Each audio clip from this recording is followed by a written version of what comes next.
Imagine walking into a forest where all the animals are gathered together, having a meeting about the giant mutant spider that has been terrorizing the forest. They turn to look at you and see the hero they were waiting for. But wait, before we start with the chismecito in chapter 21, let's take a quick look at chapter 20.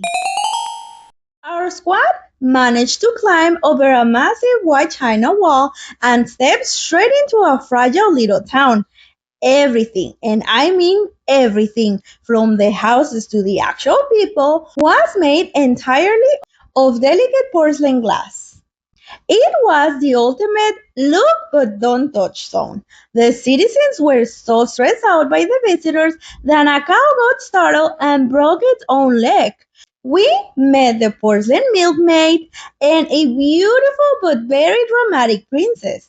Our squad had tiptoed through the entire neighborhood, terrified of accidentally crushing something or someone. Hola, hi, Chuckaboos, and welcome back to Valeria's Couch Club. I'm Valeria, and these are the stars of the show, Ling and Ramona. If you're here to practice your English together or finally finish a classic book, you are in the right place. Every Monday, we sit down together for a brand new chapter. So, grab your blanket, light your candle, get comfortable, and let's dive into our squad's next adventure in the wild. The Wonderful Wizard of Oz by L. Frank Baum, pictures by W. W. Denslow. Chapter 21, The Lion Becomes the King of Beasts. After climbing down from the China Wall, the travelers found themselves in a disagreeable country, full of bogs and marshes and covered with tall, rank grass. It was difficult to walk without falling into muddy holes, for the grass was so thick that it hid them from sight. However, by carefully picking their way, they got safely along until they reached solid ground.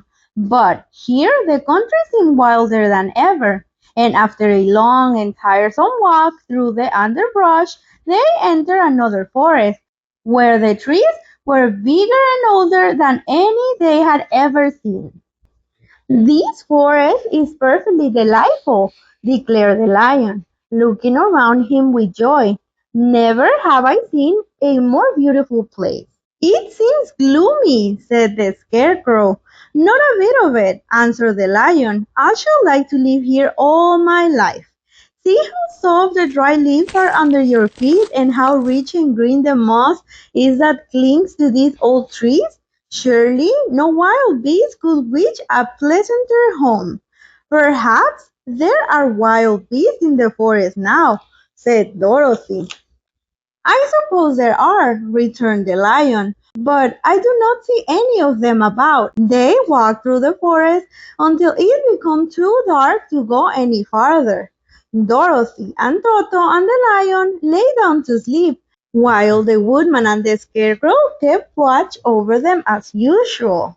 When morning came, they started again. Before they had gone far, they heard a low rumble, as of the growling of many wild animals. Toto whimpered a little, but none of the others was frightened, and they kept along the well-trodden path until they came to an opening in the wood, in which were gathered hundreds of beasts of every variety. There were tigers and elephants and bears and wolves and foxes and all the others in the natural history, and for a moment Dorothy was afraid. But the lion explained that the animals were holding a meeting, and he judged by their snarling and growling that they were in great trouble. As he spoke, several of the beasts caught sight of him, and at once the great assemblage hushed as if by magic. The biggest of the tigers came up to the lion and bowed, saying, "Welcome, O King of Beasts. You have come in good time to fight our enemy and bring peace to all the animals of the forest once more." "What is your trouble?" asked the lion quietly.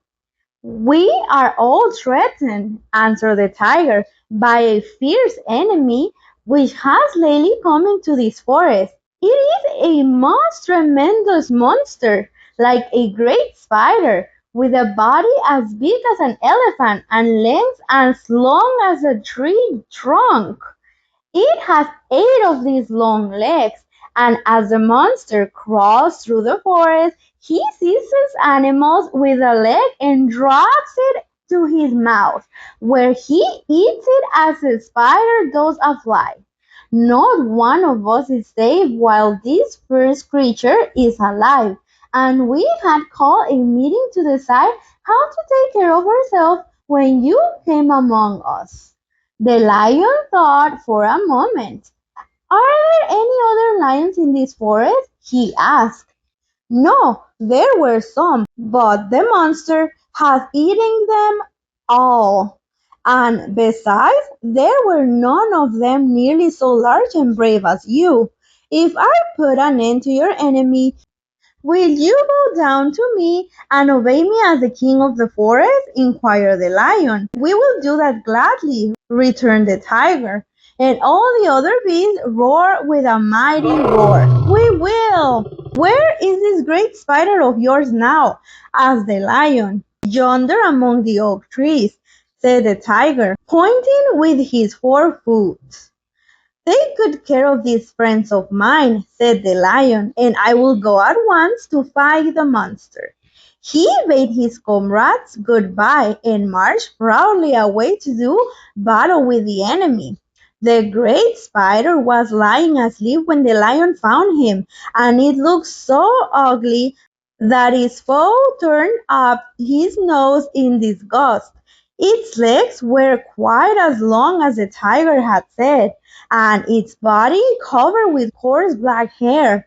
It had a great mouth with a row of sharp teeth a foot long, but its head was joined to the pudgy body by a neck as slender as a wasp's waist. This gave the lion a hint of the best way to attack the creature, and as he knew, it was easier to fight it asleep than awake. He gave a great spring and landed directly upon the monster's back. Then, with one blow of his heavy paw, all armed with sharp claws, he knocked the spider's head from its body. Jumping down, he watched it until the long legs stopped wiggling when he knew it was quite dead. The lion went back to the opening where the beasts of the forest were waiting for him and said proudly, You need fear your enemy no longer. Then the beasts bowed down to the lion as their king, and he promised to come back and rule over them as soon as Dorothy was safely on her way to Kansas. And that was chapter 21. Can we please give a massive round of applause to our cowardly lion? He went from crying in the woods to executing a giant mutant spider. That is a true king of beasts. Now, let's see if you were paying close attention to the drama, because it's time for Palabras con Personality. Glade, el claro, refiriéndose a un espacio abierto o un prado despejado dentro de un bosque o una zona arbolada. A completely open grassy space right into the middle of a thick dark forest where the trees clear out. When the squad walks deep into the forest, they find all the animals holding a massive emergency meeting in a great glade. It's technically the Animals Kingdom's conference room. We were hiking through the dark woods for hours until we finally found a beautiful sunny glade to sit down and have our picnic. Monster. Monstruo, alguien o algo horrible. A terrifying cruel creature that looks scary and causes absolute chaos or harm to everyone around it. Total toxic energy. The animals are terrified because a giant mutant spider monster crawled into their forest and started eating them for breakfast. The lion had to step up to get rid of this toxic threat. My last boss was a total monster. She will yell at everyone and make us work over the weekend for no reason. Appoint, nombrar o designar. To officially choose someone for a specific job role or position of power, giving someone a major promotion. After the lion defeats the giant spiders, all the animals are so grateful that they officially appoint him to be their king and leader. The company decides to appoint Maria as the new project manager because she always keeps the team organized. Good job, Maria! Now we're speaking English with Alma and personality. If you enjoy your little reading session today, please leave a like and subscribe to Valeria's Couch Club. Also, tell me in the comments if a giant spider monster move into your neighborhood, are you fighting it like a true king or are you packing your bags and running away immediately? Thank you so much for hanging out with me today. Stay cozy and see you on the couch for the next one. Adios.